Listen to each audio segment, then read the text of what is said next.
અર્જુનને આપવામાં આવ્યું તે જ જ્ઞાન વિશ્વના એવા સર્વ લોકોને આપવામાં આવે છે કે જેઓ વિદ્વાન હોવાનો દેખાવ કરે છે, પરંતુ હકીકતમાં અલ્પજ્ઞાની છે.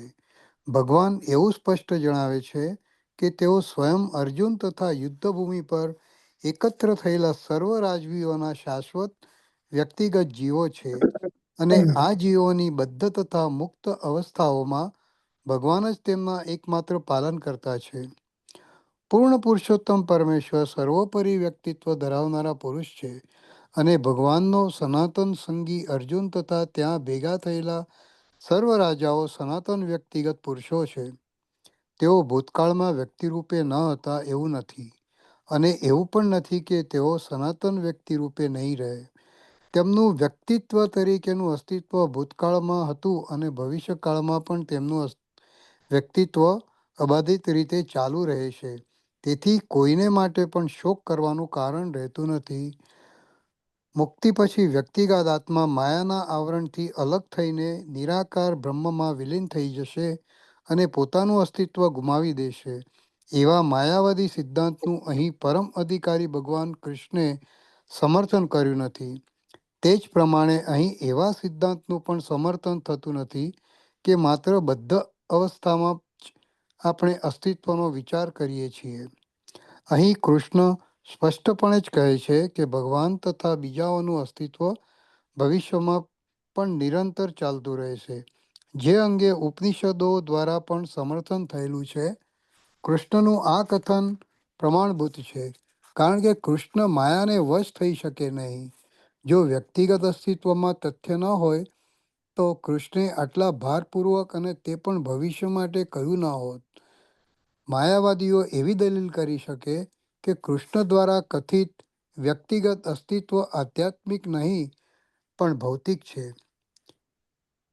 વ્યક્તિતા ભૌતિક છે એવી દલીલનો ધારો કે સ્વીકાર કરી લઈએ તો પણ કૃષ્ણના વ્યક્તિગત અસ્તિત્વનો ઓળખ કેવી રીતે થઈ શકે? કૃષ્ણ ભૂતકાળમાંના પોતાના અસ્તિત્વનું સમર્થન કરે છે અને ભવિષ્યમાં પણ પોતાના અસ્તિત્વની પુષ્ટિ કરે છે. તેમણે પોતાના વ્યક્તિગત અસ્તિત્વનું સમર્થન અનેક રીતે કર્યું છે અને નિરાકાર બ્રહ્મ પોતાને આધીન હોવાનું જણાવ્યું છે. કૃષ્ણ હર હંમેશા દિવ્ય વ્યક્તિતા જાળવી રાખે છે. જો તેમનો સાધારણ ચેતના ધરાવતા સામાન્ય મનુષ્યો તરીકે સ્વીકાર કરવામાં આવે તો તેમની ભગવદ્ ગીતાનું પ્રમાણભૂત શાસ્ત્ર રૂપે કોઈ મહત્વ રહેતું નથી. માનવીય દુર્બળતાના ચારેય દોષવાળા સામાન્ય મનુષ્ય શ્રવણ કરવા યોગ્ય ઉપદેશ આપવા અસમર્થ હોય છે. ગીતા આવા સાહિત્યથી પર છે. કોઈ પણ દુન્યવી ગ્રંથની ભગવદ્ ગીતા સાથે સરખામણી થઈ શકતી નથી. જો કૃષ્ણને એક સાધારણ મનુષ્ય તરીકે માનવામાં આવે તો ગીતાનું કોઈ મહત્વ રહેતું નથી. માયાવાદી દલીલ કરે છે કે આ શ્લોકમાં બહુવચનમાં કરવામાં આવેલો નિર્દેશ પરંપરાગત છે અને તે દેહનો નિર્દેશ કરે છે, પરંતુ આની પહેલાના શ્લોકમાં આવા દેહાત્મ ભાવની નિંદા કરવામાં આવી છે. એકવાર જીવોની દેહાત્મ બુદ્ધિથી નિંદા કર્યા પછી શરીર પ્રત્યેનું પરંપરાગત એવું વિધાન કૃષ્ણ ફરીથી કેવી રીતે કરી શકે? માટે આ વ્યક્તિ તરીકેનું અસ્તિત્વ આધ્યાત્મિક ભૂમિકા પર સ્થાપિત થયેલું છે અને રામાનુજાચાર્ય તથા અન્ય મહાન આચાર્યએ પણ આ વિશે સમર્થન કર્યું છે. ગીતામાં અનેક સ્થળે જણાવ્યું છે કે આ દિવ્ય વ્યક્તિગત અસ્તિત્વ માત્ર ભગવત ભક્તોને જ સમજાય છે. જે લોકો પૂર્ણ પુરુષોત્તમ પરમેશ્વર તરીકે કૃષ્ણનો વિરોધ કરે છે તેમના માટે આ મહાન સાહિત્ય વિશે સત્તાવાર જ્ઞાન પ્રાપ્ત કરવાનો કોઈ માર્ગ નથી. અભક્તો ગીતાના ઉપદેશોને સમજવાનો પ્રયાસ કરે એ તો એક મધમાખી મધની શીશીને ચાટે તેના જેવું છે.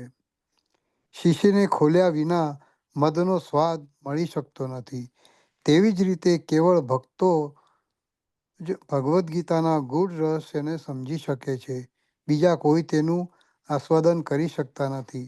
જે વિશે આ ગ્રંથના ચોથા અધ્યાયમાં કહેવામાં આવ્યું છે અને જે લોકો ભગવાનના અસ્તિત્વનો જ વિરોધ કરે છે તેઓ ગીતાનો સ્પર્શ પણ કરી શકતા નથી. તેથી ગીતાનું માયાવાદી અર્થઘટન સંપૂર્ણ સત્યનું તદ્દન ભ્રામક તથા ગેરમાર્ગે દોરાવનારું નિરૂપણ છે.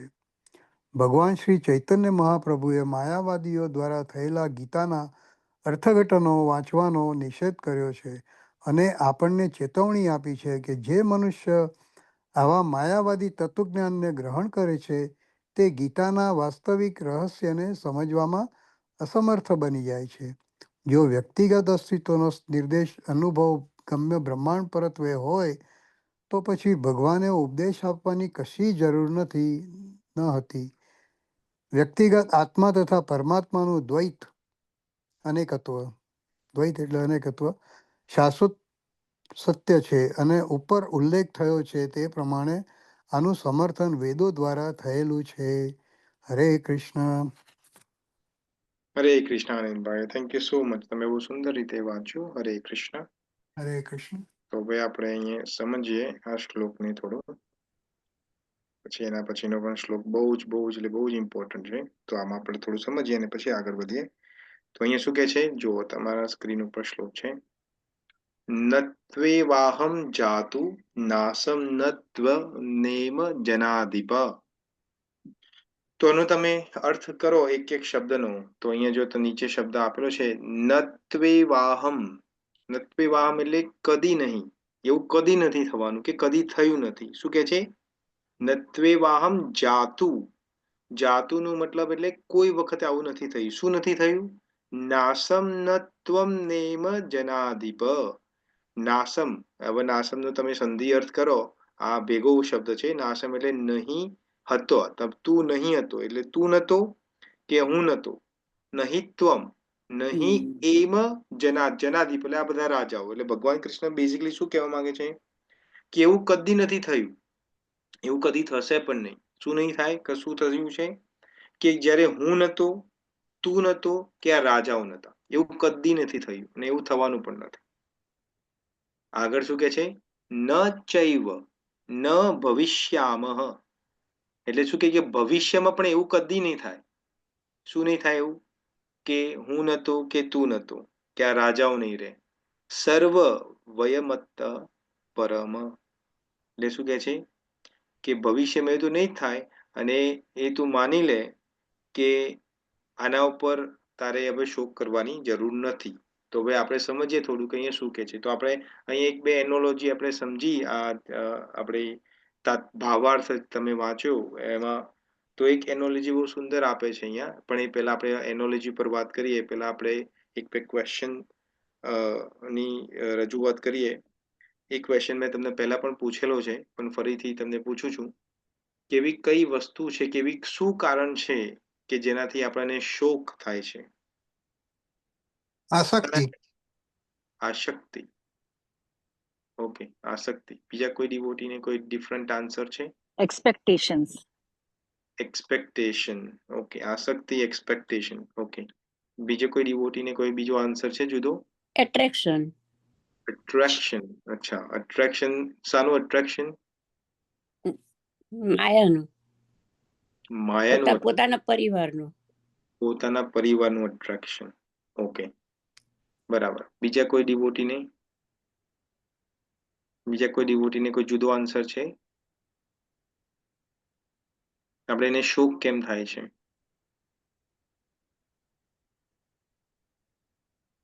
લાગણી, વ્યક્તિ પ્રત્યેની લાગણી. લાગણી.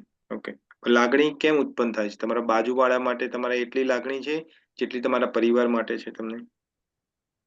ના. નથી. લાગણી તો તમારા મનમાં છે પણ એ બાજુવાળા માટે નથી, તમારા પરિવાર માટે છે. તો એવી શું વસ્તુ છે કે તમને તમારા પરિવાર માટે લાગણી થાય છે? એટેચમેન્ટ. અટેચમેન્ટ. હા, જેમ અનિલભાઈએ કીધું અટેચમેન્ટ. રાઈટ. યસ. તો આન્સર છે હા, મેમરીઝ. મેમરીઝ. ઓકે, તો મેમરી અમુક વખતે તમે જોયું છે કે ઇવન પિક્ચરમાં પણ બતાવે છે તમને કે કોઈ વ્યક્તિ પોતાની મેમરી ભૂલી જાય, બધું કશું યાદ નથી રહેતું એને, રાઈટ? અને કદાચ કોઈ એક્સિડન્ટ થયો અને મેમરી ભૂલી ગઈ અને મેમરી બધી ભૂલી ગયો છે. હવે નવેસરથી એને એ આખી સ્લેટ ખાલી છે એની, કોરી છે હવે. કદાચ એના ગમે એટલા વર્ષો થયા હોય. પણ પછી એ જ્યારે એક્સિડન્ટ થયું મેમરી ભૂલી ગયો અને પછી એ જ્યારે જિંદગી જીવવાનું ફરીથી ચાલુ કરે છે એના ફેમિલી મેમ્બર્સ જોડે, રાઈટ? પતિ-પત્ની હોય કે માતા-પિતા હોય કે છોકરાઓ કે જે પણ હોય ફેમિલી મેમ્બર્સ. પછી અમુક વર્ષે પછી એને એનું કશુંક એવું થાય છે જેના કારણે એને શોક ઉત્પન્ન થાય છે હવે. એને કશું થાય, માન લો કે પતિ મેમરી ભૂલી ગયો છે. હવે એને કશું નથી ખબર પાછલા જન્મનું. પણ હવે શું થાય છે કે હવે ફરીથી જિંદગી ચાલુ કરવાની છે. માન લો 40-50 વર્ષે ફરીથી જિંદગી ચાલુ કરે છે. પછી આવતા 5-10 વર્ષ સુધી બરોબર ચાલે છે અને ઘરમાં પછી કોઈ વ્યક્તિ મરી જાય કે દૂર જતું રહે કે કશુંક થાય તો એને દુઃખ થાય છે. તો કેમ થાય છે? મેમરીઝ તો એની બધી જતી રહી છે. તો એને તો દુઃખ ના થવું જોઈએ ને? Yeah. Is it મોહમાયા. like genetically Maya Gen- લાગી ગઈ હોય એમ. અને genetically પણ કનેક્ટેડ હોય ને? જીનેટિકલી કનેક્ટેડ હોય. ઓકે, તો એકલા ખાલી પરિવારના લોકો જીનેટિકલી કનેક્ટેડ છે? Because genetically means like a DNA RNA પરથી એની memories develop થાય. So I think because of that એટલે સાયન્સ ના બેસ પર કદાચ એક વખતે સ્પિરિચ્યુઆલિટી તો ડિફરન્ટ છે ડેફિનેટલી. હા, એક વખત કથા આવે છે.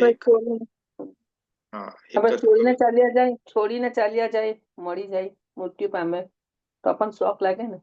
હા, ના આ તો મારા ફાધર નું છે કે મારા ફાધર ને છેલ્લે નતું યાદ રહેતું બીકોઝ એમને જે એક્સિડન્ટ થયો તેના કારણે, પણ એમને મારા માટે રહેતું હતું. એ કોઈને નતા ઓળખતા, ઓનલી મને જ ઓળખતા હતા.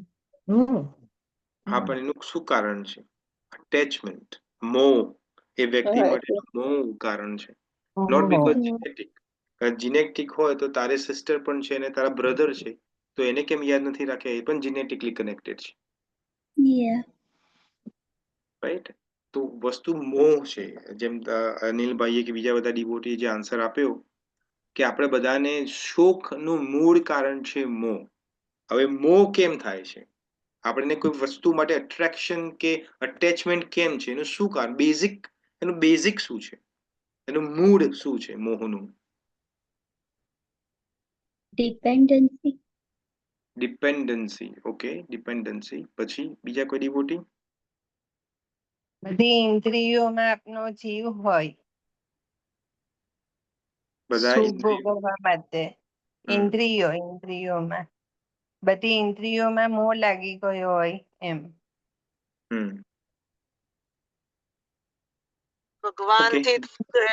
ભગવાનથી દૂર લાઈક જેને ભગવાન તરફ મન નહીં હોતું એને બીજી બધી આવી બધી પ્રવૃત્તિઓને આસક્તિઓમાં એમનું મન હોય છે. ભગવાનથી દૂર રહે મતલબ એને. બરાબર છે. અનડાઉટલી વસ્તુ છે, મતલબ કોઈ વસ્તુ નથી અનડાઉટલી. પણ જેમ તમે ભગવાનથી નજીક છો તો તમારામાં મોહ નથી, એવું તમે કહેવા માંગો છો?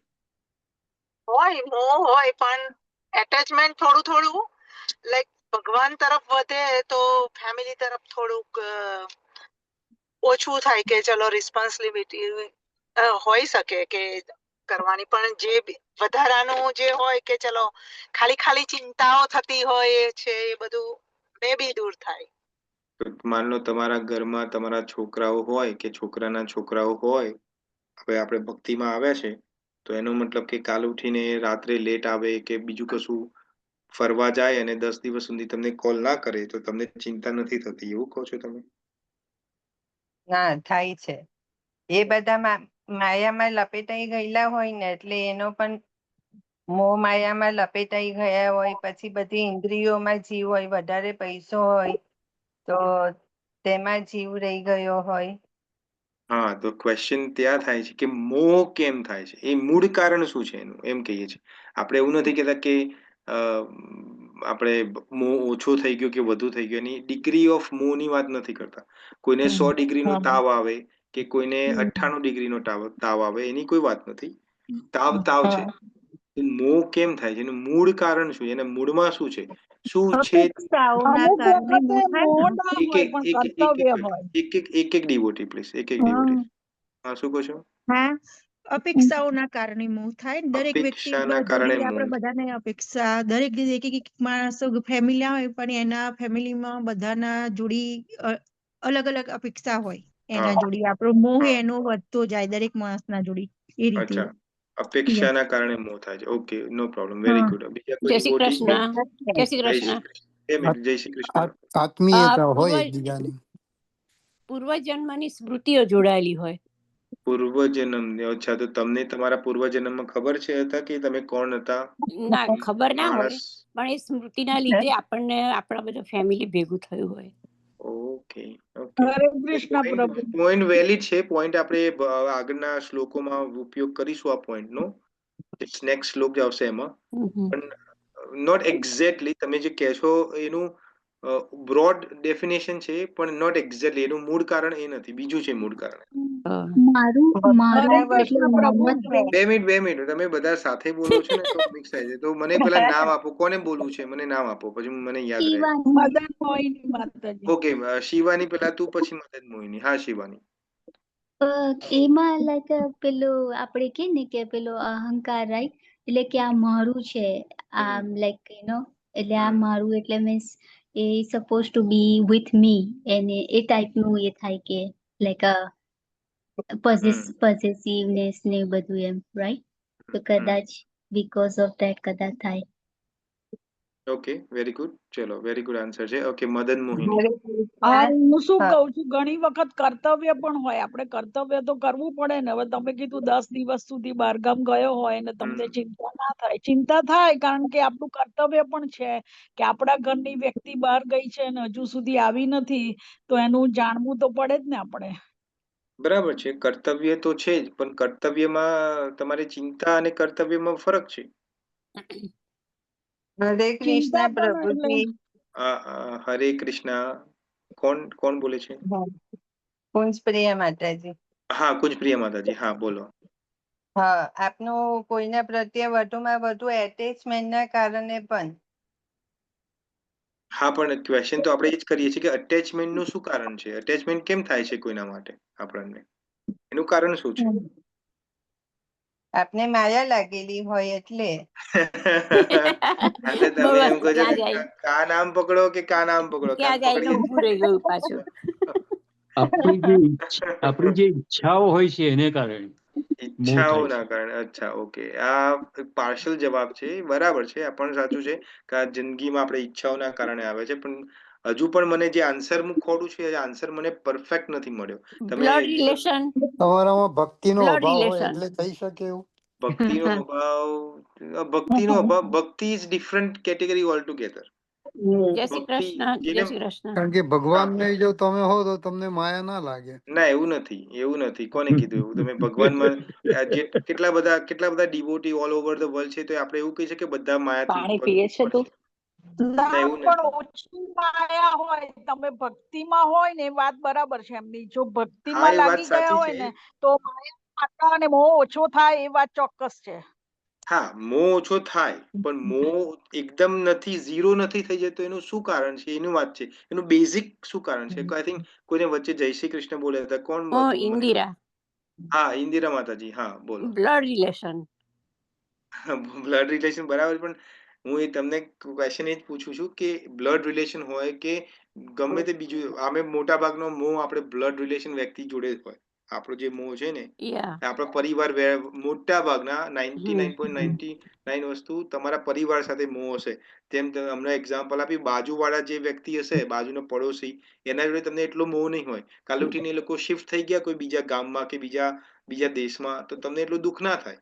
પણ યા. તમારા ઘરના મેમ્બર કોઈ ઇન્ડિયાથી અમેરિકા આવી જાય માઇગ્રેટ થઈને, તો થોડું દુઃખ જેવું થાય કે હવે એ લોકો ત્યાં શિફ્ટ થઈ ગયા છે, તો એ મોહ છે. તો બરોબર વાત છે કે પરિવારના જોડે મોહ થાય, પણ મોહનું મેઇન કારણ શું છે? એનું શું, એનું બોટમ લાઈન શું છે? એકબીજાની આત્મીયતા. કે હવે મારે જ જવાબ આપવો પડશે, કારણ કે આપણે બધા એકબીજાના આપણે પ્રત્યેની બધા લાગણી. મેરી ગો રાઉન્ડમાં ફરીએ છીએ. આપણે ગોર ફરીએ, એ જ આન્સર આવે છે. એ બધું બધું આન્સર એટ્રેક્શન નથી આવતો. એટ્રેક્શનમાં જ બધું આવી ગયું. હા, એ બધું, હા, એમ જ છે. ચલો, કોઈ વાંધો નહીં. હલો પ્રભુજી. હા, હા. હરે હું કૃષ્ણ. કહું? હા, હા, હરે બોલો. કૃષ્ણ. હા બોલો. આપણે આ મોહ માયાના જગતમાં છીએ એટલે આપણાથી મોહ છૂટતો નથી. હા કારણ કે આપણે જે દુનિયામાં આયા છીએ એમાં જ મોહ છે, મોહથી જ ભરેલી દુનિયા છે. એવું છે. તો પછી તો કીચડની અંદર ગુલાબ કમળ કમળ કીચડની અંદર ઉત્પન્ન થાય છે, તો પછી એ કઈ રીતે પોસિબલ છે?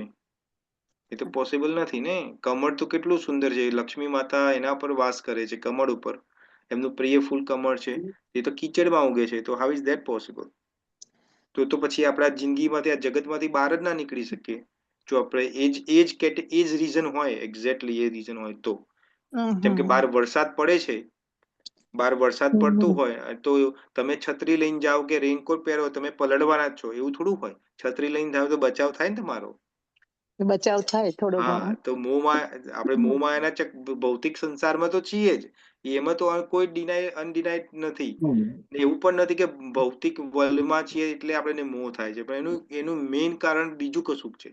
એ હવે લાગે ગમન છે હવે.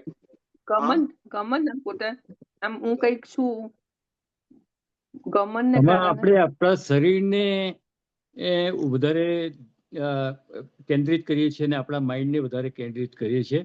અને જે આપણો જે આત્મા જે અમર છે એ આપણે એને આપણે પકડતા નથી. આપણે આપણા શરીરને જ પકડીએ છીએ.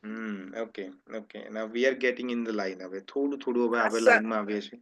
આસક્તિ માટે હા, તો હવે તો આપણે દરેકના સમજીએ. જીવમાં હા દરેકના જીવમાં ભગવાન વસેલા છે, હૃદયમાં. હા, એ તો છે. ભરતભાઈ, મને નેહાબેન તમે કીધું. હા હા હા બોલો.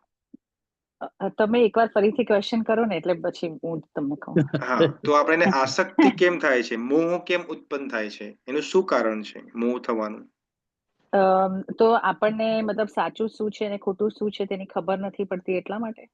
સાચું શું છે ને ખોટું શું છે એની નથી ખબર પડતી, એને શું કહેવાય? અજ્ઞાન. અજ્ઞાન. Yes, that's answer. Finally answer મળ્યો છે આપણને. અજ્ઞાન. તો હવે માન કે અજ્ઞાન શું છે, કોને જ્ઞાની કહેવાય અને અજ્ઞાની કોને કહેવાય?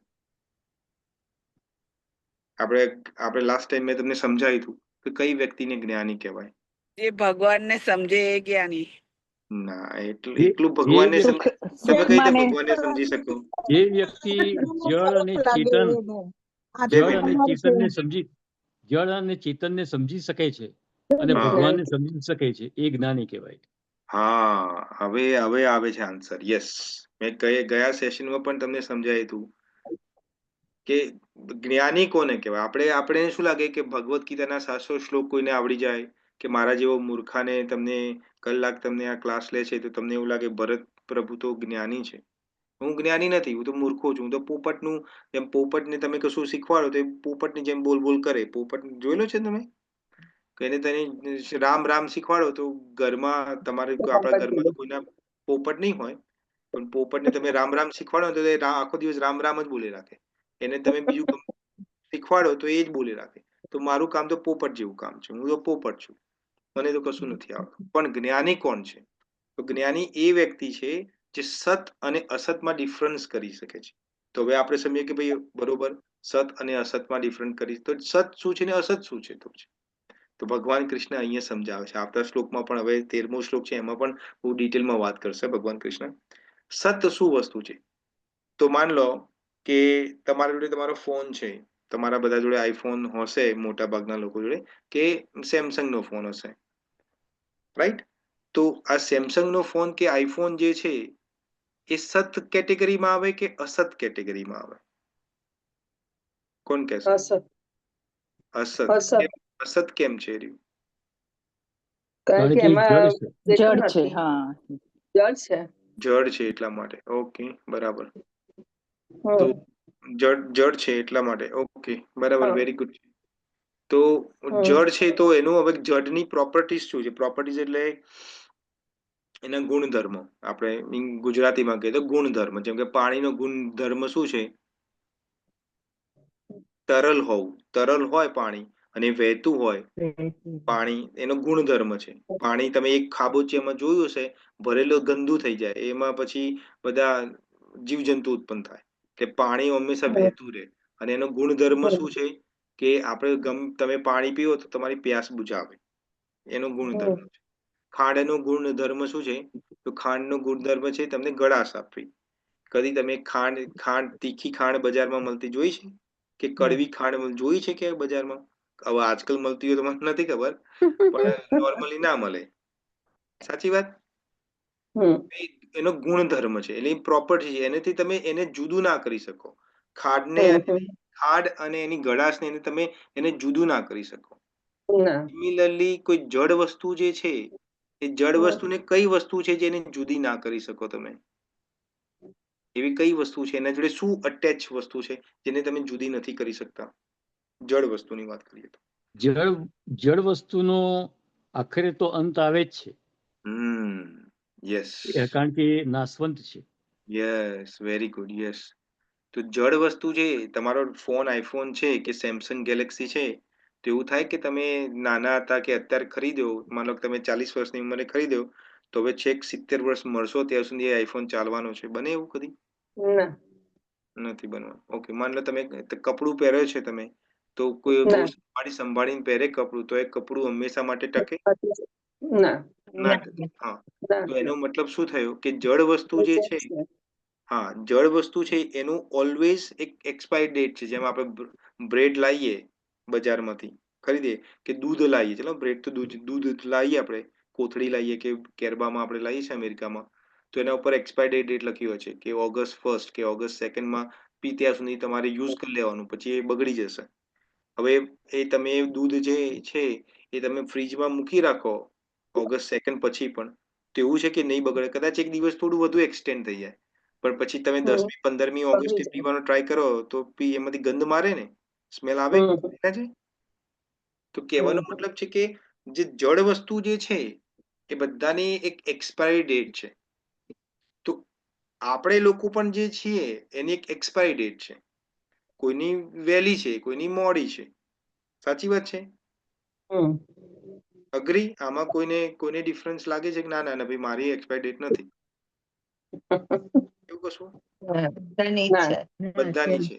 તો આ જેટલી પણ વસ્તુ આપણી આંખોથી જેટલી પણ વસ્તુ આ દુનિયામાં દેખાય છે, જેટલી પણ, તમે કાચમાં તમારી જાતને પણ દેખતા હશો, તમારા ઘરમાં તમારા પતિ પત્નીને દેખતા હશો, કે માતા પિતાને દેખતા હશો, કે જેટલા પણ ફેમિલી મેમ્બર્સ તમે દેખો છો, જેટલા પણ, એ બધાને દેખતા હશો, કે બધી ઘણી બધી વસ્તુઓ દેખતા હશો, તો બધાની એક્સપાયર ડેટ છે. પ્રોબ્લેમ એ છે કે આપણને નથી ખબર કે આની એક્સપાયર ડેટ ક્યારે છે. આપણા ઘરમાં કોઈ મરી જાય, એક્ઝામ્પલ એક્સપાયર થઈ જાય, તો આપણને દુઃખ થાય છે. પણ જે એ જ ટાઈમમાં કે કોઈ આપણા ઘરમાં જન્મ લેતો, કેમ કે આપણે મુનિર પ્રભુનો જન્મ થયો તો અર્પિતા માતાજી બહુ ખુશ થયા હશે, આઈ એમ શ્યોર, બહુ ખુશ થયા હશે ને તમે? કે ભાઈ છોકરાને ત્યાં છોકરો આવ્યો છે તો ખુશ છે માતાજી. પણ ના કરે નારાયણ, કોક દિવસ તો કોક તો એક્સપાયર થશે ને એમના ફેમિલીમાં. એવું તો નથી બધા અમર પટકો લઈને આવ્યા છે કે મારા ફેમિલીમાં કે કોઈની ફેમિલીમાં. તો જ્યારે કોઈ મરી જશે ત્યારે દુઃખ પણ થશે ને. સ્વાભાવિક તો દુઃખ થાય. તમે હવે બહુ દુઃખ ના કરો, પણ સ્વાભાવિક દુઃખ તો થાય જ કે ભાઈ એ વ્યક્તિ જતું રહ્યો, આટલા સારા હતા ને એ બધું હતું પણ હવે નથી રહ્યા. તો કહેવાનો મતલબ છે કે જડ તત્વ આ બધું જેટલું પણ જોઈએ, મારી બોડી પણ જડ તત્વની છે, તમારી બોડી પણ જડ તત્વની. તો જે જડ છે એ તો મરવાનું જ છે, તો એના માટે શોક શું કરવાનો? પણ જે સત્ય છે એ ઇટરનલ છે. તો અહીંયા ભગવાન કૃષ્ણ એ જ અર્જુનને કહે છે. શું કહેવા માંગે છે? કે અર્જુન, તું તારા ભીષ્મ પિતામાને દેખે છે, તું તારા ગુરુ દ્રોણને બધાને દેખે છે, અને તને એનાથી મોહ ઉત્પન્ન થયો છે. મોહ ઉત્પન્ન થવાનું કારણ છે અજ્ઞાન છે. ને અજ્ઞાન શાનું છે?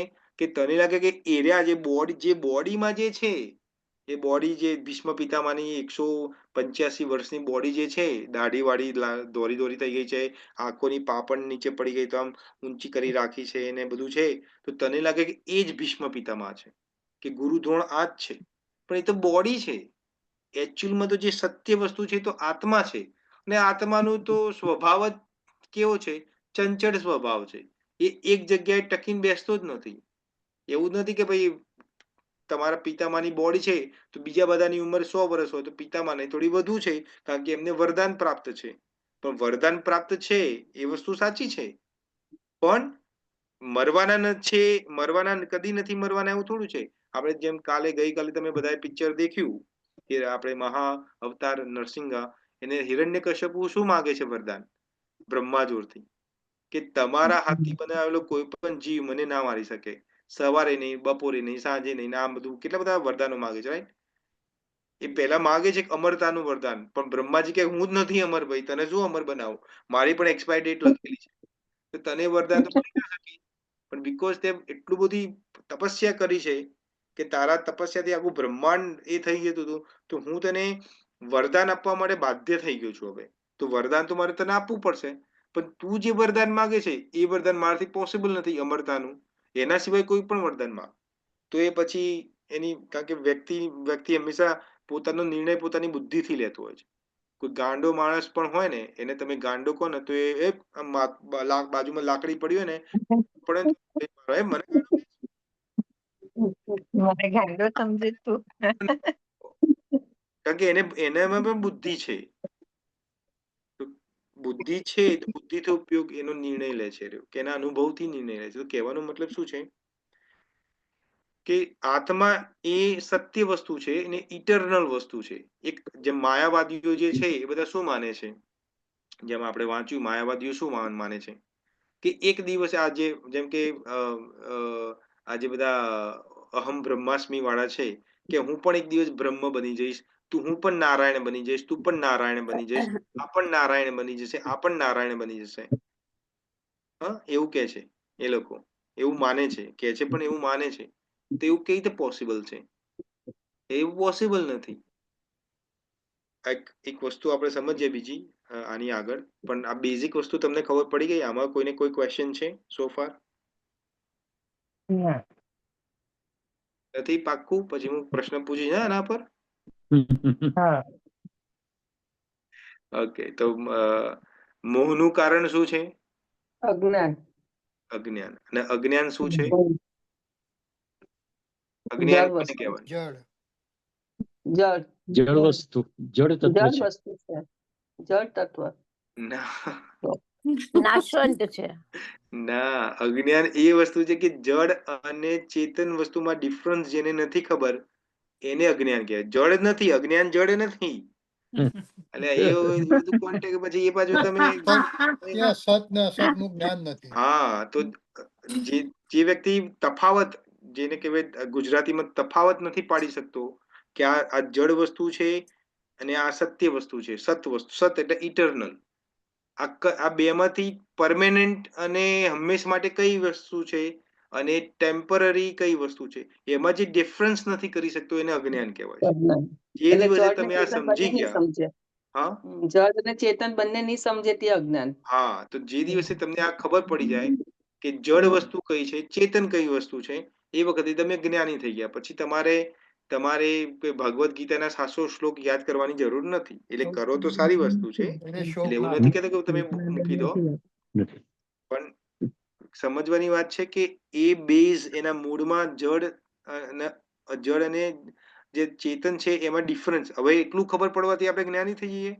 તો એના આગળ પણ વસ્તુ છે, એક સ્ટેપ આગળ પણ છે. જડ અને ચેતન ખબર પડી ગઈ, પણ એ જડ અને ચેતનને કંટ્રોલ કરવા વાળો કોઈ છે કે એમને બધું ઓટોમેટિક ચાલે છે? ભગવાન પ્રભુ હા, ભગવાન. ભગવાન. કૃષ્ણ. ભગવાન, હા, ભગવાન છે. તો હા, તો ભગવાન છે, રાઈટ, એક્ઝેક્ટલી. તો આ જડ અને ચેતન વસ્તુને બનાવનારો પણ એ છે અને એને કંટ્રોલ કરનારો પણ છે. એટલે આપણે ભગવાનને ઋષિકેશ કહીએ છીએ. આપણે ઘણી વખત વ્યાખ્યા કરી છે ઋષિકેશની, કે ઋષિકેશ કોણ છે? જે પોતાની ઇન્દ્રિયોને અને બીજાની ઇન્દ્રિયોને કંટ્રોલ કરી શકે છે, ઋષિકેશ છે. ખબર છે? આગળના આપણે ચેપ્ટરમાં સમજ્યા છે.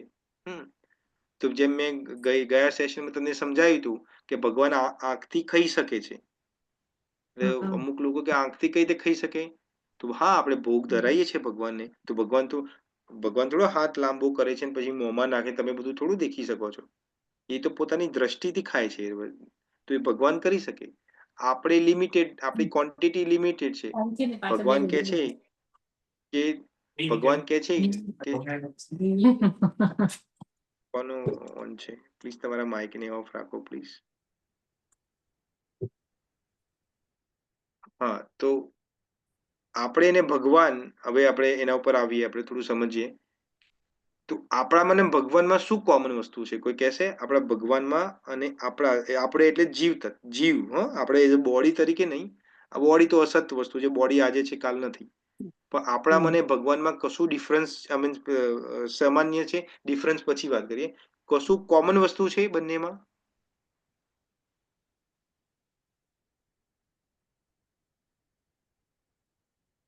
હરે કૃષ્ણ. હરે કૃષ્ણ. ભગવાન આપના મનનો ભાવ સમજી શકે છે ને આપને નથી બીજાનો મનનો ભાવ સમજી શકતા, એ ડિફરન્સ છે. ઓકે, આપણે ડિફરન્સ પછી વાત કરીએ. કોમન વસ્તુ શું છે આપણા મને ભગવાનમાં? કશું કોમન છે? આપણે જય શ્રી કૃષ્ણ. હા, તમે નામ દો એટલે મને ખબર પડે. ઇન્દિરા.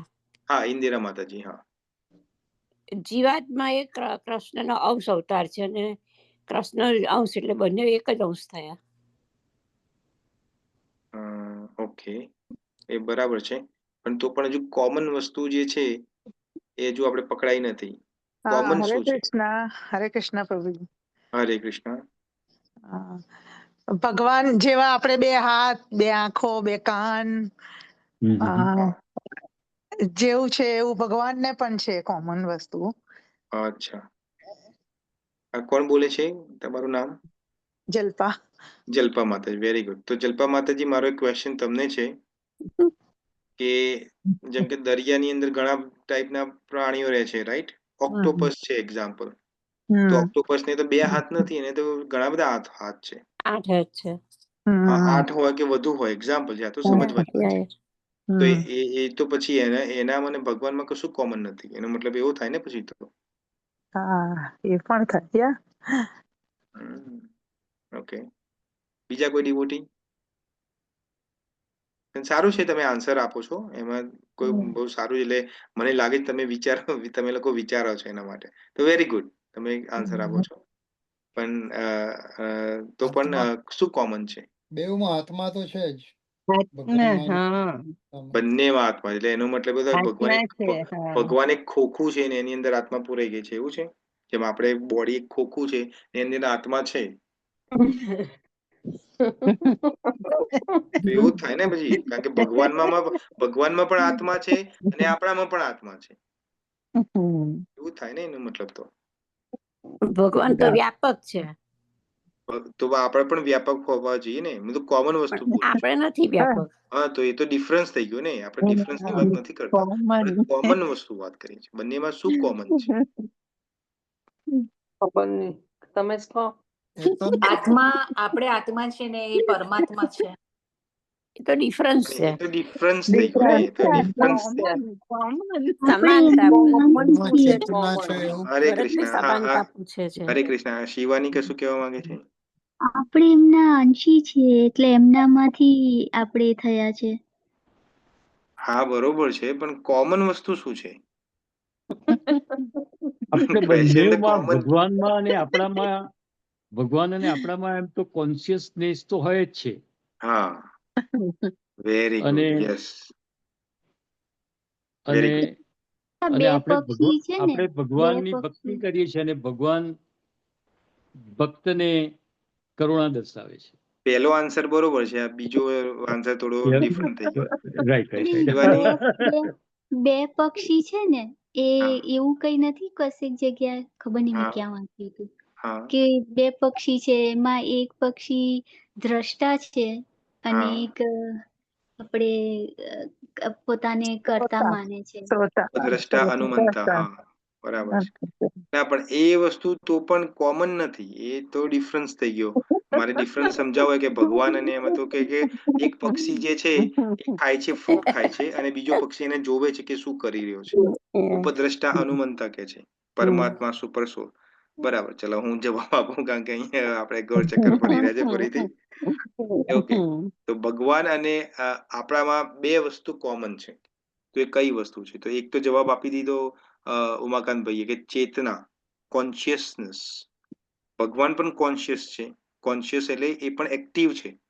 જેમાં આપણે એઝ અ જીવ, આપણે જીવાત્મા નથી, આપણે સોલ છીએ, આપણે આત્મા છીએ. તો આપણે પણ કોન્શિયસ છીએ. તો એ કઈ રીતે કહી શકાય આપણે કોન્શિયસ છીએ? તો જ્યારે આ બોડી છોડીને આ ભાઈ ભરત જતો રહેશે આમાંથી, તો બોડીને મારા પરિવાર વાળા સાચવી રાખશે મમ્મી બનાવીને કે ના આમાં પાછા આવશે ના કોક દિવસ? ના ના, ના ના ના સળગાઈ દેશે. રાઈટ? હમ હા, તો બોડી તો હું નથી, એ આત્મા જે હતો અંદર એ જતો રહ્યો, પતી ગયો ભાઈ. એ કોઈ બીજું રૂપ ધારણ કરશે, એ બીજે ક્યાંક જશે.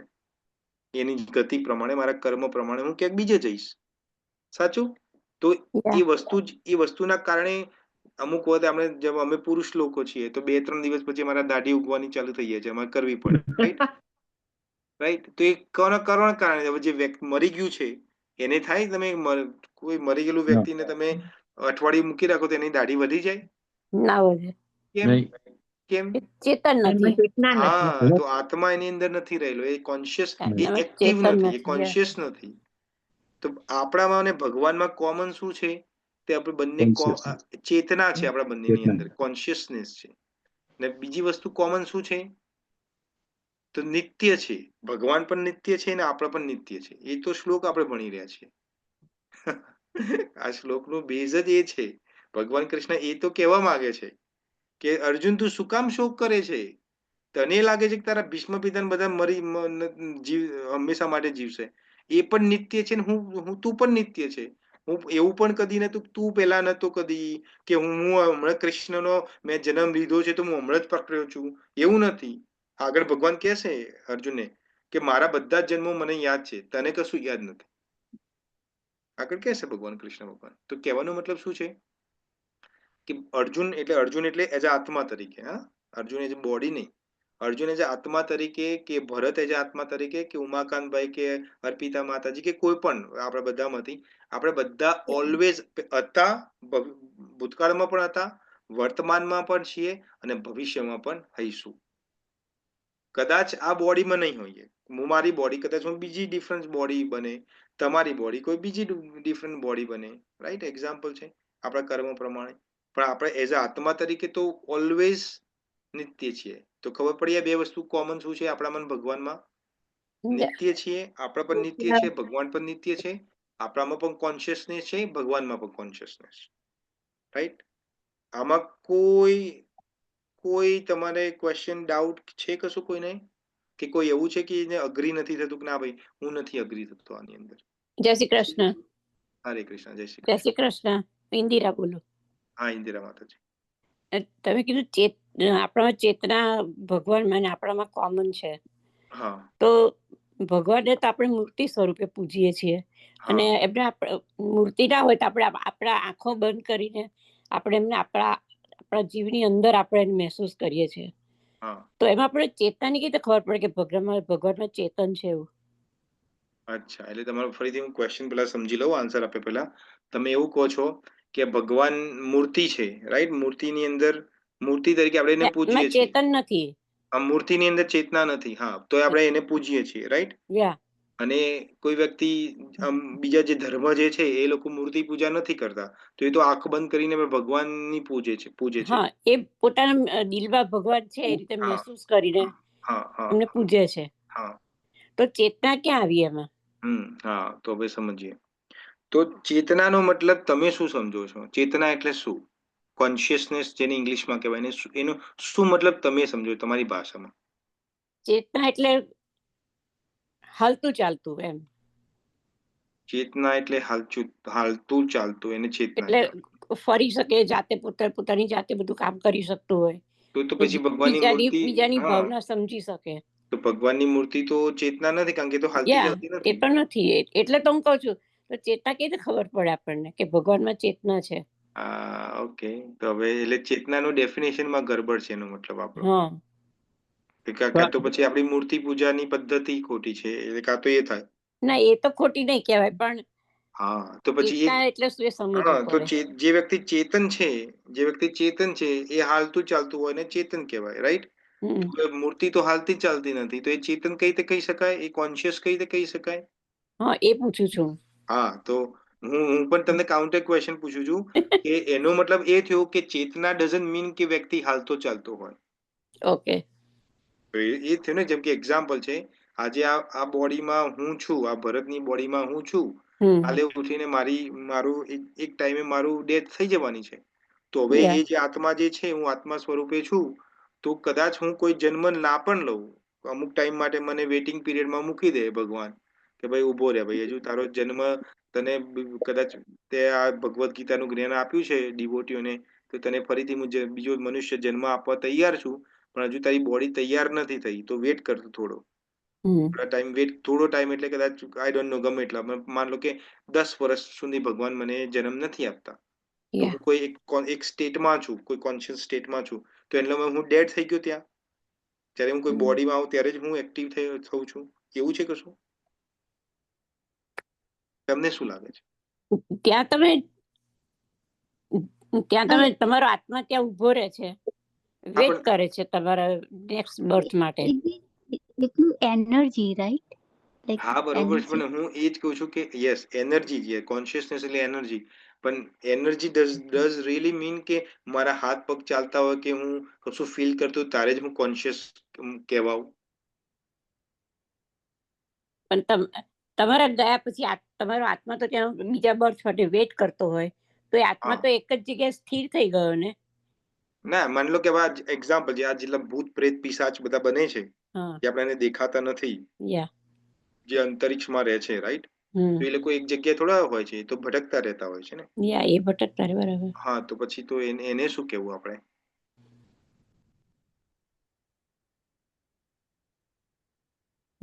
ખબર નહીં. કોન્શિયસનેસ ડઝન્ટ મીન કે તમારું હાલતું ચાલતું હોય એને જ કોન્શિયસ કહેવાય, રાઈટ? કોકની એનર્જી શિવાની આઈ થિંક તે કીધું, રાઈટ, કે એને એનર્જીની વાત કરી. એનર્જી એટલે જેમ કે એક્ઝામ્પલ છે, ઇલેક્ટ્રિસિટી છે, આપણે જે બધું ઇલેક્ટ્રિસિટી આપણે ચલાવીએ છીએ, એક એનર્જી છે ને ઇલેક્ટ્રિસિટી. ન્યુટ્રોન, પ્રોટોન ને બધું ગરમથલ કરીએ એટલે આપણને એનર્જી પ્રાપ્ત થાય, રાઈટ? તો આ જે ઇલેક્ટ્રિસિટી છે એ એનર્જી, હા, એ એનર્જી છે, ઇનવિઝિબલ છે, બરાબર છે, પણ એ એનર્જી આપણને અનુભવ થાય છે. જ્યારે આપણે લાઈટ ચાલુ કરીએ ત્યારે અનુભવ થાય કે ઓ લાઈટ થઈ, સ્વિચ પાડીએ એટલે લાઈટ થાય. પણ અમુક વખતે જ્યારે પાવર જતો રહે, આપણે ઇન્ડિયામાં ખાસ બહુ વધુ એવું થાય છે, પાવર જતો રહે આપણે સ્વિચને બંધ ચાલુ કરી તો લાઈટ ચાલુ થાય છે કે પંખો ચાલુ થાય છે? નહીં થાય. હા, તો એ કેમ નથી થતો? કારણ કે એમાં ઇલેક્ટ્રિસિટી નથી, એમાં એનર્જી નથી. ઇટ મીન્સ કે ચેતના નથી. હા, ચેતના નથી, એક્ઝેક્ટલી. તો ચેતનાનો મતલબ શું છે? એનર્જી છે. ઓકે.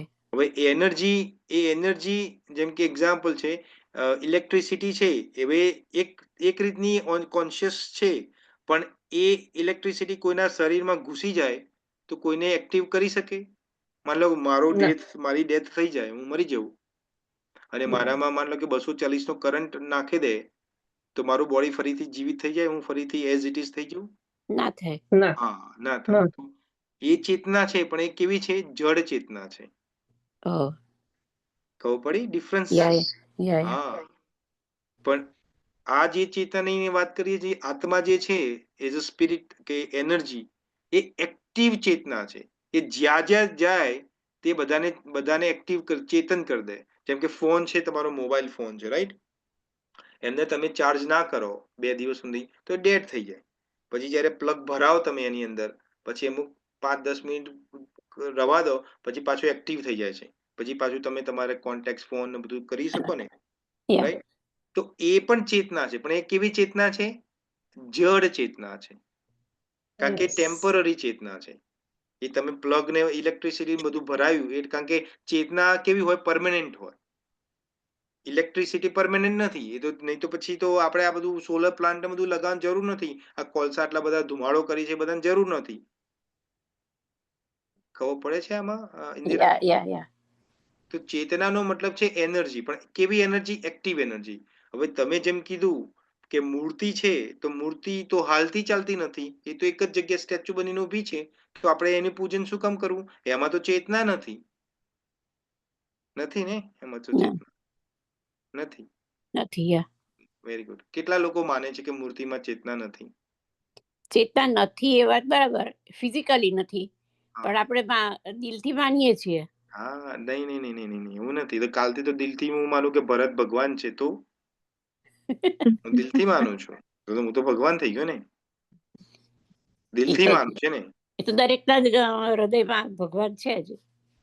એ વસ્તુ એ પરમાત્મા તરીકે છે. હમણે આપણે એનું તો આગળના ચેપ્ટરોમાં આવશે કે જેને આપણે ભગવાન કહીએ છીએ પરમાત્મા છે ને, એનું પણ એનો રોલ શું છે? જ્ઞાતા દ્રષ્ટા છે. એટલે એ પરમાત્મા તમારી જોડે ઇન્ટરફિયર નથી કરી શકતા તમારી ઈચ્છાઓ સાથે. એટલે આપણે કહીએ છીએ, બોલવામાં કહીએ છીએ કે દરેકના દિલમાં પરમાત્મા છે, અનડાઉટલી છે, એમાં કોઈ શક નથી. કીડી હોય તો કીડી જેવા નાની, કીડી તો કેટલી નાની હોય, એમાં પણ હોય. પરમાત્મા છે. યા પણ એ પરમાત્મા તમારી ઈચ્છાઓ સાથે ઇન્ટરફિયર નથી કરતું. એટલે જ ક્વેશ્ચન હમણાં શિવાનીએ કીધું હતું કે 2 બર્ડની વાત છે, તો 2 બર્ડની વાત એટલે બર્ડ એટલે 2 આત્માઓ. એક આત્મા છે, એક પરમાત્મા છે. પણ જે આત્મા છે એ ફ્રૂટ ખાય છે, એટલે એ કર્મ કરી રહ્યું છે. ફ્રૂટ ખાવાનો મતલબ કર્મ કરે છે, અને જે કર્મ કરે એ ભોગવે છે. અને આ જે પરમાત્મા છે એ ખાલી જોઈ રહ્યું છે કે આ શું કર્મ કરે છે અને કેવું કર્મ કરે છે. બરાબર. તમને અંતરથી આવે તમને જવાબ કે આવું ના કરવું જોઈએ, પણ તોય તમે ઓવરરાઈડ કરીને કરો છો ને. માન લો કે કોઈ બેંક લૂંટવા જવાનું હોય, બરાબર, કે કોઈને પાછળ કાવતરું કરવાનું હોય કે આને પાડી દઉં હું, આ બહુ ઊંચો ઉઠે છે, તેને પાડી દઉં નીચે. તો અંદરથી આ તને એક સેકન્ડ માટે તમારી આત્મા કહેશે કે આવું ના કરીશ. પરમાત્મા જેને કહીએ ને, પણ આપણે માનીએ છીએ એનું, આપણે તો ઓવરરાઈડ કરી દઈએ, ના ના ના હું તો કરીશ, હું તો હવે કાવતરા કરીશ. આ ભરત પ્રભુને બરોબર હું ડિમિનિશ કરીશ, એને બહુ બધું એનું ખોટું ખોટું નામ ફેલાઈશ બધા જોડે. થાય કે ના થાય? એ કેમ થાય છે? એવું નથી કે પરમાત્મા નથી, પરમાત્મા છે, પણ પરમાત્મા તો ખાલી એને જોવે છે, એ એના કર્મનો સાક્ષી છે. એ મેં ઘણી વખત તમને સમજાવ્યું છે કે અમુક જે ભક્તો નથી, એ લોકો અમુક અધમ પાપ કરતા હોય, તે લોકો કે મને કોઈ જોતું નથી. જો અમુક લોકો એવું કે છે કે ઉપર સૂર્યનારાયણ છે ને બધું જોવે છે તમને, પણ અમુક લોકો કે અમે તો રાતમાં એવું કર્યું છે, સૂર્યનારાયણ તો રાતે હોતા જ નથી, તો ક્યાંથી જોવે? એ નથી જોતા. એ પરમાત્મા સ્વરૂપે તમારા જોડે તમે ગમે તે કરો, તમે ગમે તે યોનિમાં જાઓ કે ગમે તે કરો, પરમાત્મા સ્વરૂપે તમારી દરેક એક વસ્તુ જોવે છે, એક ફિલિંગ્સને અનુભવે છે. અમુક વ્યક્તિ કે મારા દિલમાં અમુક કોઈ ફિલિંગ હોય, બહાર ગમે તેવી એક્ટિંગ કરતો હોય, તો કે ભગવાનને કઈ રીતે ખબર પડે? હું તો આવું કોઈ બીજું ફીલ કરું છું. એક્ઝામ્પલ, ટેમ્પલમાં તમે જાઓ ને કે પ્રભુજી, ભરત પ્રભુ, ઓહો તમારા જેવા તો કોઈ નહીં, હા ભરત પ્રભુ, પણ દિલમાં તો ગાળો બોલતા હોય. આ ભરત પ્રભુ એ બહુ નાલાયક વ્યક્તિ છે, બહુ ભાગવત ગીતાનું જ્ઞાન બરોબર આપતો નથી, બસ બધાને ગોળ ગોળ ફેરવે છે. એક્ઝામ્પલ છે. તો કહેવાનો મતલબ એ ભગવાન પરમાત્મા સ્વરૂપે બધું જોવે છે કે બહાર તમે શું કરો છો ને અંદર શું કરો છો, અંદર મારા માટે શું ફિલિંગ લઈને તમે ફરો છો, બહાર તો બધું બહુ વાહવાહી કરતા હોય તમે, રાઈટ? તો કહેવાનો મતલબ કે જે તમે મૂર્તિની આપણે વાત કરીએ છીએ, તો મૂર્તિની અંદર પ્રાણ પ્રતિષ્ઠા કરવામાં આવે છે. એટલા માટે પ્રાણ પ્રતિષ્ઠાનો મતલબ શું થાય કે એ અમુક મંત્રો જે છે એનાથી ભગવાનને આવાહન કરવામાં આવે છે કે તમે તો એનર્જી છો. એટલે એનર્જી એકલી નથી પાછી, નહીં તો તમે કે આ બધા જે બીજા બધા પંથના જે લોકો છે એ માને કે અમે તો કહીએ જ છીએ કે ભગવાનને હાથ કાન મોં નથી હોતું. બધું જ છે, પણ ભગવાન બધું જ સર્વસમર્થ છે. કરતુમ અકર્તુમ અન્યથા કરતુમ છે.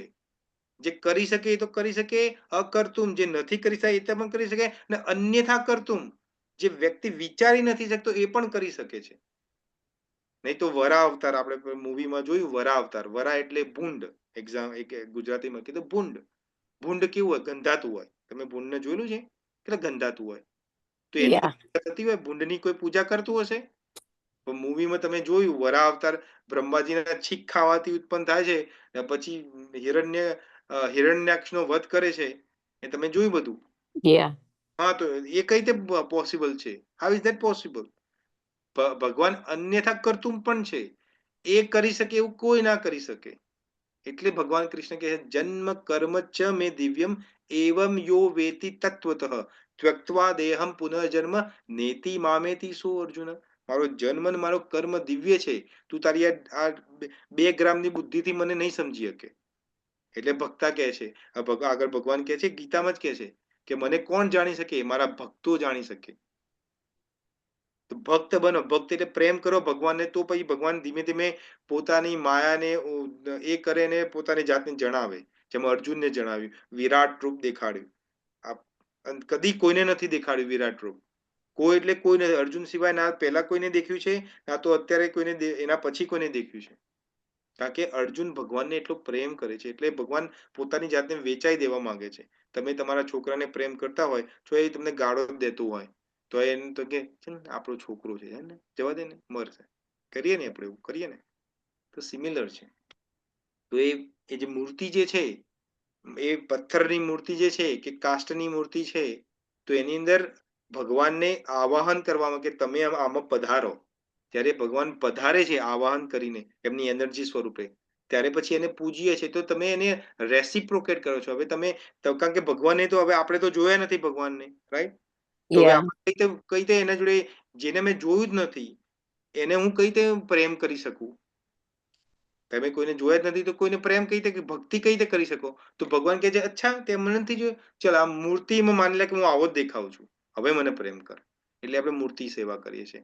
અને પછી એમાં ભગવાન રહેલા, એટલે કહીએ કે મૂર્તિમાં પણ ભગવાન છે, કારણ કે મંત્રોચ્ચાર કરીને એમને આહ્વાન કરવામાં આવે છે કે હવે તમે આમાં વિરાજો.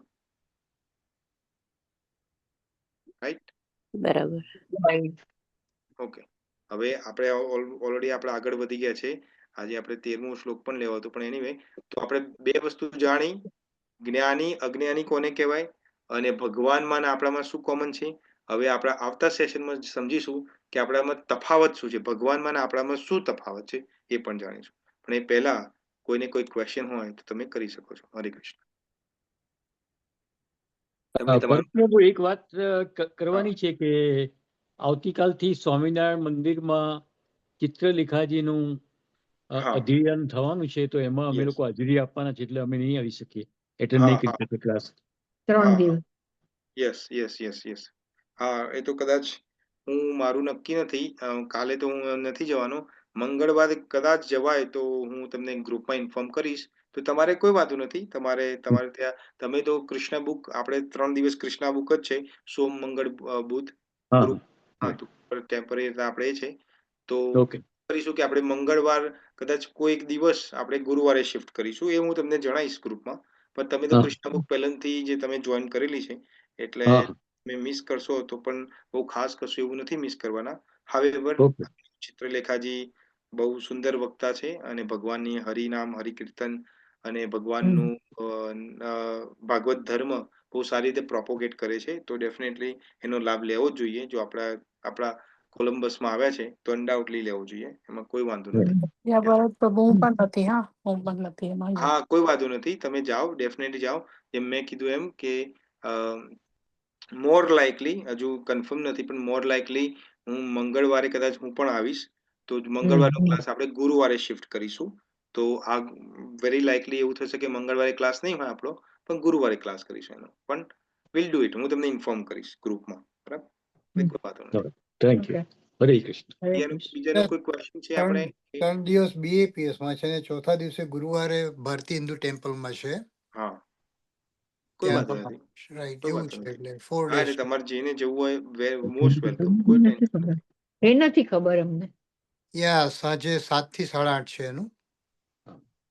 એ તો તમે કાલ જશો એટલે તમને ખબર, ત્યાંથી ઇન્ફોર્મેશન મળી જશે. રાઈટ. ઓકે. મારે ઈમેલ આવે છે ને એટલે ઈમેલમાં હતું એનું. ઓકે. બીજા કોઈ ડિવોટીને કોઈ ક્વેશ્ચન છે? આજે આપણે જે શીખ્યા કે જે સમજ્યા એમાં કોઈને ક્વેશ્ચન છે કે કોઈને કોઈ રિફ્લેક્શન તમારું છે, તમારે કશું કહેવું છે કે તમને આ બધું ખબર હતી, પહેલા નથી ખબર, કે હવે સમજણ પડે છે કે નથી સમજણ પડતી? આ બહુ એડવાન્સમાં આપણે જઈ રહ્યા છે, ગુજરાતીનું પણ ગુજરાતી નથી ખબર પડતી, છે એવું કોઈ? ચિન્મય માતા, તમને આત્મા અને ચેતનામાં શું ડિફરન્ટ એની અંદર? હા, હું સમજાવું. હા, ચિન્મય માતા, તમને? ના પ્રભુ, ખબર પડે છે. ઓકે. થેન્ક યુ માતાજી. ઓકે, આત્મા અને ચેતનામાં શું ફરક છે? Very good question. તો ચેતના એ આત્માનો ગુણધર્મ છે. ગુણધર્મ એટલે ખબર પડી ગઈ ને? ના ખબર પડે તો આપણે ખાંડનું એક્ઝામ્પલ યાદ રાખવું. ખાંડ તો આપણે બધા ખાઈએ જ છીએ કે ખાધી જ હશે. તો ખાંડ, જેમ મેં તમને એક્ઝામ્પલ આપી, ગળી હોય ખાંડ.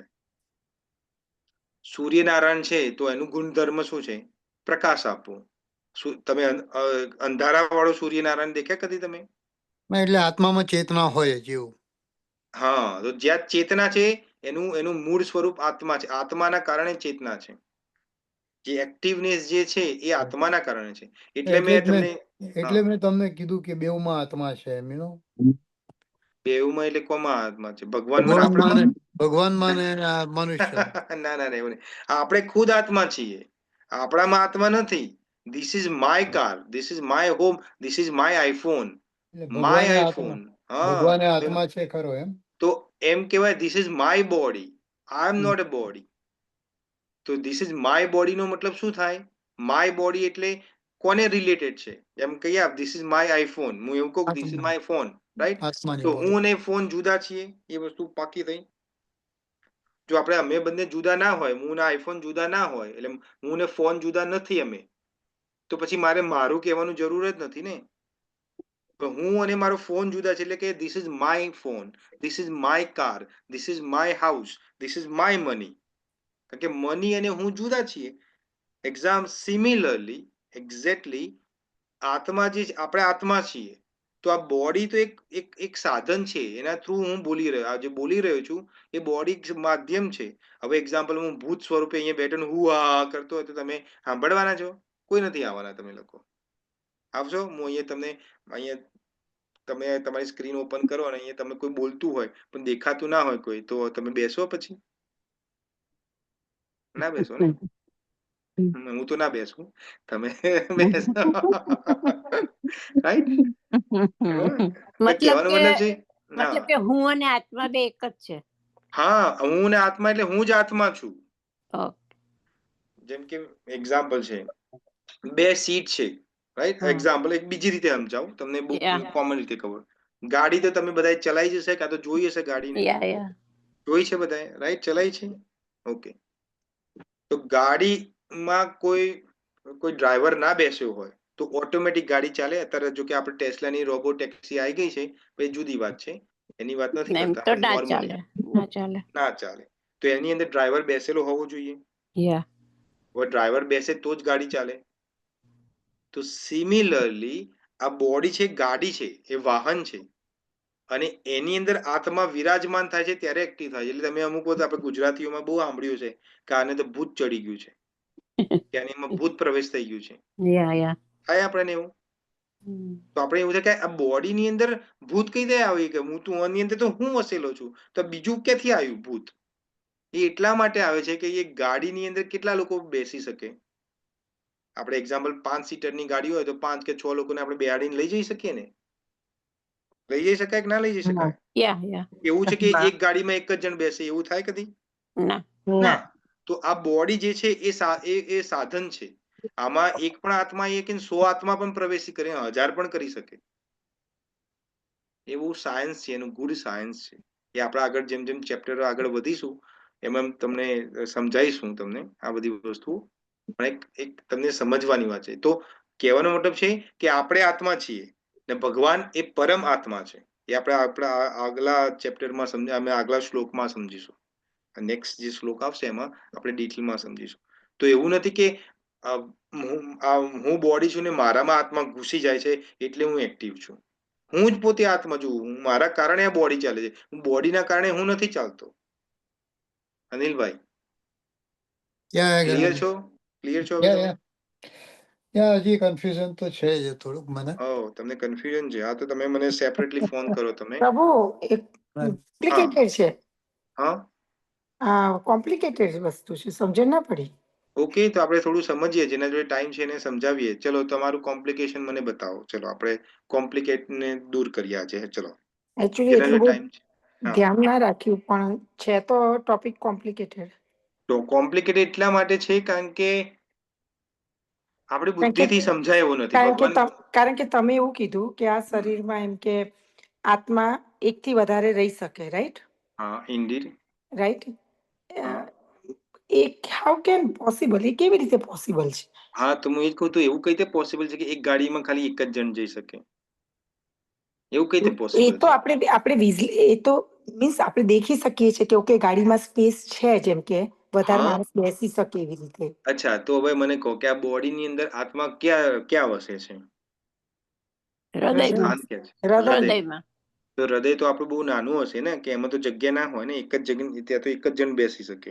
કાં તો બહુ બધું પરમાત્મા બેસે, પરમાત્મા કે હું લટકું છું ને તું તે બેસી રહે, એવું છે. આ બધું સૂક્ષ્મ 3 પ્રકારના શરીર છે આપણા, હા 3 પ્રકારના શરીર છે, હા રાઈટ. હમ. એક તમે સૂક્ષ્મ શરીર સાંભળ્યું હશે, હા યા રાઈટ. હા રાઈટ. હા બીજું છે ગ્રોસ બોડી. આના જે તમે અહીંયા મને દેખી શકો છો, આ બધું વસ્તુ, મારા વાળ, મારા આંખ ને બધું દેખો છો, એ કયું, એને શું કહેવાય? સ્થૂળ ગ્રોસ બોડી. ગ્રોસ બોડી ને ગુજરાતીમાં શું કહેવાય? સ્થૂળ શરીર. સ્થૂળ ગુજરાતીમાં કહેવાય સ્થૂળ શરીર.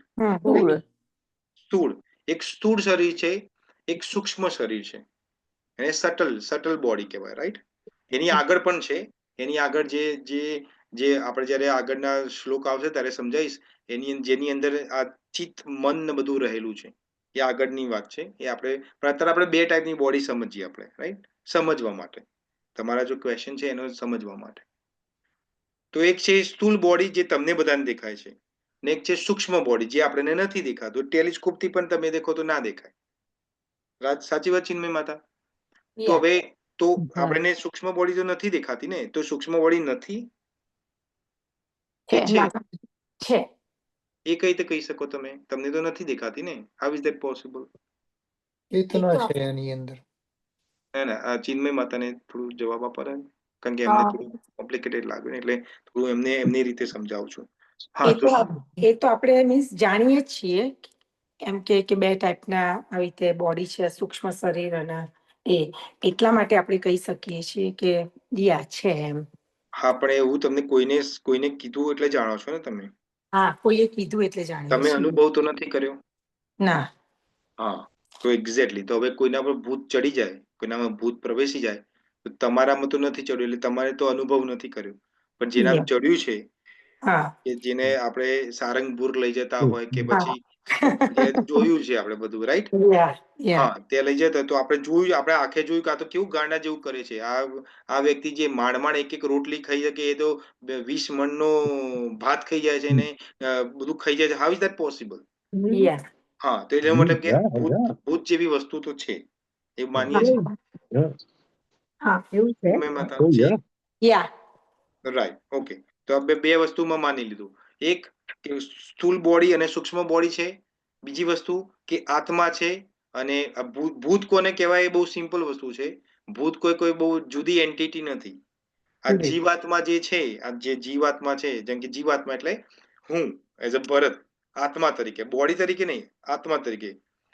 માની લો કે મેં ગાડી, તમને બીજું એક્ઝામ્પલ આપું એટલે સમજ. માની લો મેં ગાડી લીધી, મેં ટેસ્લા ગાડી ખરીદી.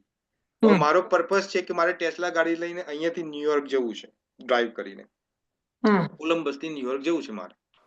હવે હું કોલંબસ થી ન્યુયોર્ક માટે ચાલ્યો, અને વચ્ચે ઝાડ લઈને એક્સિડન્ટ થઈ ગયું, અને માની લો એ ગાડી તૂટી ગઈ, રાઈટ, કુચંબર થઈ ગયું, ટોટલ થઈ ગઈ.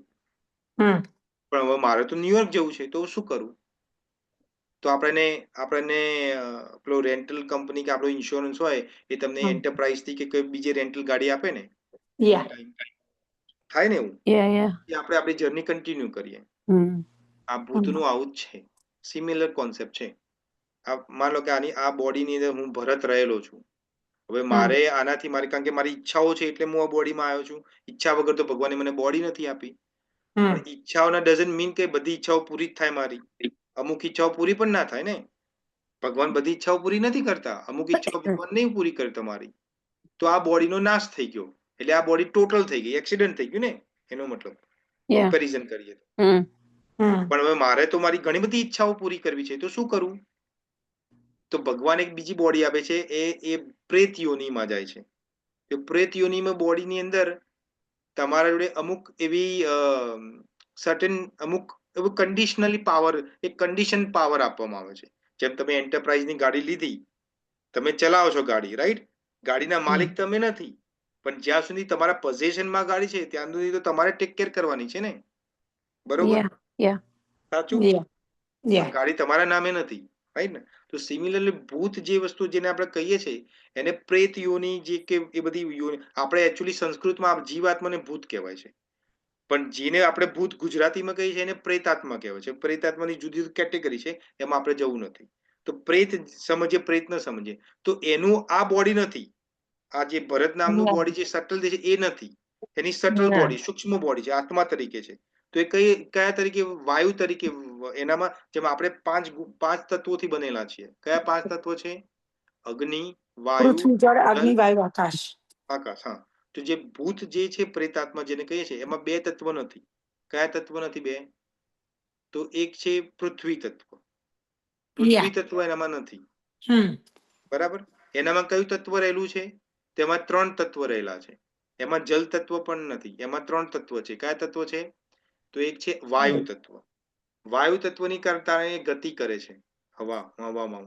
બીજું તત્વ છે અગ્નિ તત્વ, એટલે પેટમાં ભૂખ લાગે છે. એને ભૂખ લાગે છે, પણ કારણ કે પૃથ્વી તત્વ નથી, ટચ નથી કરી શકતું, એટલે એને કોઈના બોડીમાં આવવું પડે, એને સાધનમાં ખાવા માટે પડે છે. એને ભૂખ લાગે છે, પણ એને ટચ ના કરી શકે, કારણ કે પૃથ્વી તત્વ નથી એનામાં. ને આકાશ તત્વ છે. આકાશ તત્વની કારણે એ બ્રહ્માંડમાં જ રહે છે. સમજ્યા તમે? તો હવે એને મારું કે કોઈનું બોડી યુઝ કરવું પડે એની ઈચ્છાઓ પૂરી કરવા માટે. તો એટલા માટે એ અંદર આવે છે. હવે મારા અંદર જ કેમ આવે છે? મને એક્ઝામ્પલ કોઈના બોડીમાં ભૂત ઘૂસી જાય છે, એક્ઝામ્પલ, રાઈટ? તો એ કેમ થાય છે? તો એના 2 કારણ છે. પહેલું કારણ શું છે? કે એના પૂર્વજન્મના કર્મો. મેં મારા પૂર્વજન્મમાં એવા કર્મો કર્યા છે. એ કેવા કર્મો છે એ મને નથી ખબર. કોઈનું કદાચ ખરાબ કર્યું હોય કે બીજું ત્રીજું કર્યું હોય, તો એનું મારું કનેક્શન પૂર્વજન્મમાં એ આત્મા જોડે છે. સમજ્યા તમે? ચિન્મય માતા? ચિન્મય માતા? હા, તમે 2 મિનિટ માટે માઇક ઓન રાખો, એટલે કારણ કે આપણે 1 to 1 વાત કરીએ. તો કોઈ જન્મની અંદર હું આ જે આત્મા મારી બોડીની અંદર ઘૂસી છે, એના જોડે કોઈ કનેક્શન મારું પૂર્વજન્મમાં છે, આ જન્મમાં નથી. હવે આ જન્મમાં મને ભગવાને બોડી આપી છે ને, એને બોડી છૂટી ગયું છે એનું, તો એટલે મારી અંદર ઘૂસી જાય છે એ.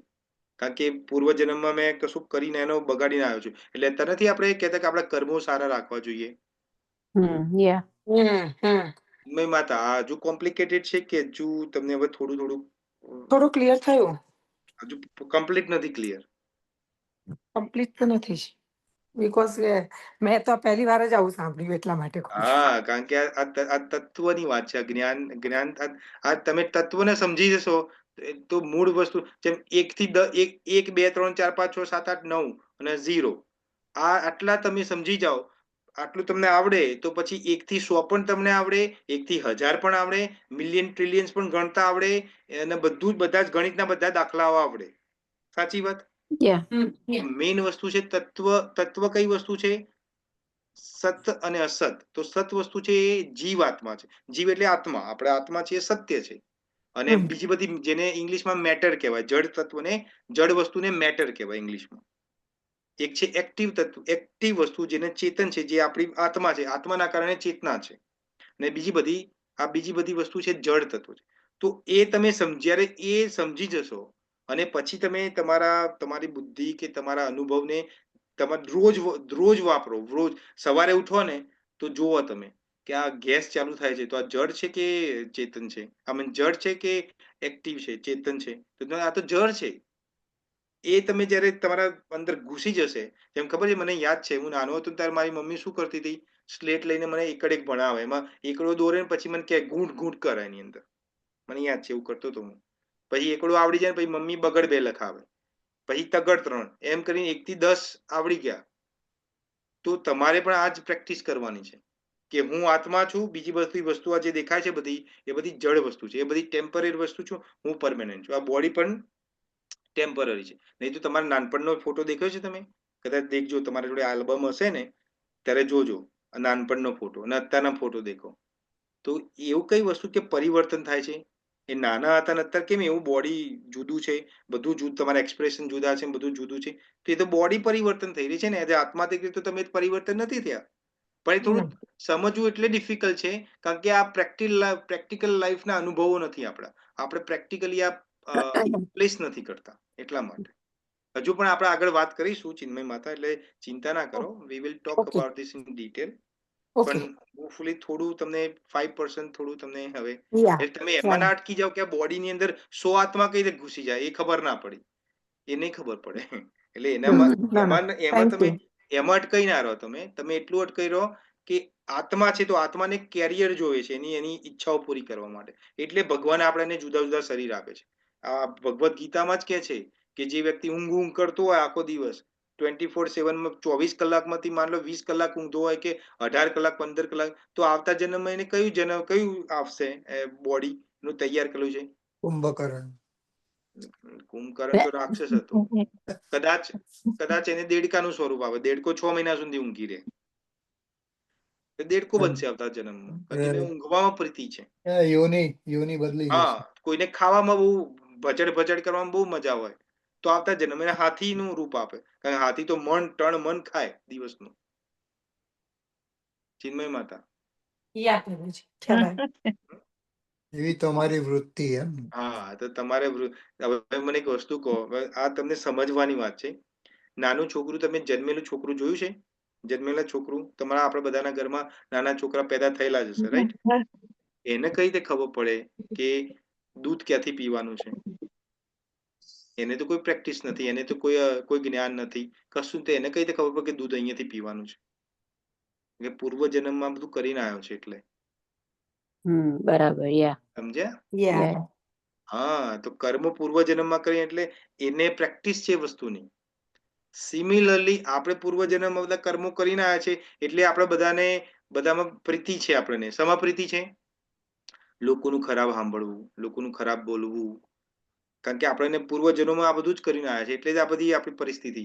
પણ હરે નામ, જે હરે કૃષ્ણ મહામંત્ર છે, એ તમે પ્રેક્ટિસ કરશો, અઘરું લાગશે તમને. જયારે માળા કરવા બેહો ત્યારે ઊંઘ આવે, બગાસા આવે, બધા કામો યાદ આવે, બધું જ થાય, પણ એ પ્રેક્ટિસ નથી કરી આપણે. હવે એ પ્રેક્ટિસ કરવાનું ચાલુ કરશો તો પછી આ જે પ્રેક્ટિસ તમારી ઇમ્પ્રિન્ટ બનતી જશે, એ આવતા જન્મમાં પછી ભગવાન તમને ફરીથી મનુષ્ય જન્મ આપશે કે ભાઈ ત્યાં પ્રેક્ટિસ ચાલુ કરી છે એને પૂરી કરતું. તો એમ કહીને પછી ફરીથી મનુષ્ય જન્મ, પછી એ પાછી ચાલુ કરી. એક દિવસ એવો આવશે, કદાચ 1 જન્મ, 2 જન્મ, 5 જન્મ, 10 જન્મ, કોઈ એવા જન્મ આવશે કે જે ઓલમોસ્ટ આપણે જેમ શીલ પ્રભુપાદ છે, પરફેક્ટ ભગવાનના નિત્ય સિદ્ધ પાર્ષદ છે, રાઈટ? ભગવાનના પરફેક્ટ છે, કારણ કે એ પ્રેક્ટિસ કરી છે એમને એટલી એમની જન્મોમાં. અર્જુનની વાત કરીએ આપણે, અર્જુનની, તો એને કેટલી બધી પ્રેક્ટિસ કરી છે કે અંધારામાં તીર ચલાવી શકે છે, એ જમણા અને ડાબા હાથથી તીર ચલાવી શકે છે. એનામાં તો કેટલી, એ કેમ બધું આવડે છે? એના કેટલા દ્રોણાચાર્યને તો કેટલા બધા શિષ્યો હતા, તો એમાંથી અર્જુન જ કેમ આટલું બધું કરી શક્યો? બીજા બધા કેમ ના કરી શક્યા? પ્રેક્ટિસ નથી. એકાગ્રતા બરાબર, પ્રેક્ટિસ નથી કરી. પ્રેક્ટિસ મેક્સ મેન પરફેક્ટ, એક કહેવત છે ઇંગ્લિશમાં. તો એના જેમ આપણે હરે કૃષ્ણનો મહામંત્ર કે પ્રેક્ટિસ કરવી પડશે. એ નહીં કરો તો આવતા જન્મમાં કૂતરા, બિલાડા, હાથી ને એમ જ થવાનો છે આપણો, કારણ કે આપણે ઓલરેડી આપણું શરીર બની ગયું છે. તમે જોયું છે, આપણે ચાલતા હોય ને, તમે આ બધું સટલ વસ્તુ છે, તમે ચાલતા હશો ને તો જ્યાંથી આ પગ જમીન ઉપર છે ને, જમીન તો જ આપણે આગળો પગ ઉઠાવીએ છીએ. જ્યાંથી આપણે ખબર નથી કે આ પગ જમીન ઉપર છે તો આપણે બીજો પગ નહીં ઉઠાવીએ. તમે કીડાને જોયો છે ને, તો કદી જોજો તમે કે એને કેટરપિલર કહેવાય. કેટરપિલર જોયું હશે તમે, તો એ શું કરે, એક પાંદડામાંથી બીજા પાંદડામાં જવું હોય ને, તો જ્યાં સુધી એનો પગ બીજા પાંદડા પર ના મૂકે ત્યાંથી આ પાંદડું છોડતો નથી. જોયું છે તમે? કેટરપિલર કહેવાય. હા, તો એ રીતે આપણું બોડી, આપણે પણ એવા જ છે. આપણે આપણું ઓલરેડી બોડી બનાવી ચૂક્યા છે. હું 40 વર્ષની ઉંમર છું તો મારું અડધું બોડી કદાચ બની ગયું હશે બીજી યોનિમાં, કે મારા બોડી પ્રાપ્ત કરવાનું છે હવે, કારણ કે મારા 40 વર્ષના કર્મોના કારણે. પણ ભગવાનની ભક્તિ કરીએ, ભગવાનનું નામ લઈએ તો એ બોડીને પણ ડિસ્ટ્રોય કરી શકીએ છીએ આપણે. બરાબર. બીજું કોઈનો કોઈ ક્વેશ્ચન છે? આઈ હોપ કે તમને આ બધું સમજણમાં આવતું હશે. બહુ સારું સમજાયું. Thank you very much. Thank you પ્રભુજી, દંડવત પ્રણામ. આટલો સરસ ટાઈમ કાઢ્યો. Thank you so much. Hare Krishna. Okay, તો બધાને thank you very much. Hare Krishna. Thank you પ્રભુજી, ધન્યવાદ. હરે કૃષ્ણ. હરે કૃષ્ણ. તો હવે આપણે ફરીથી કાલે મળીશું. કોન્સેપ્ટ પ્રભુજી તમે હરે ક્લિયર કૃષ્ણ પ્રભુજી, કરી દો. દંડવત પ્રણામ. Thank you. હરે જય શ્રી કૃષ્ણ. કૃષ્ણ. હરે કૃષ્ણ. જય શ્રી કૃષ્ણ. હરે કૃષ્ણ. પતિતનાં પાવનેભ્યો વૈષ્ણવેભ્યો નમો નમઃ. શીલ પ્રભુપાદ की जय.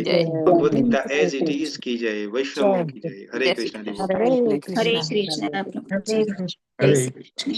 हरे कृष्ण. दंडवत प्रणाम. हरे कृष्ण.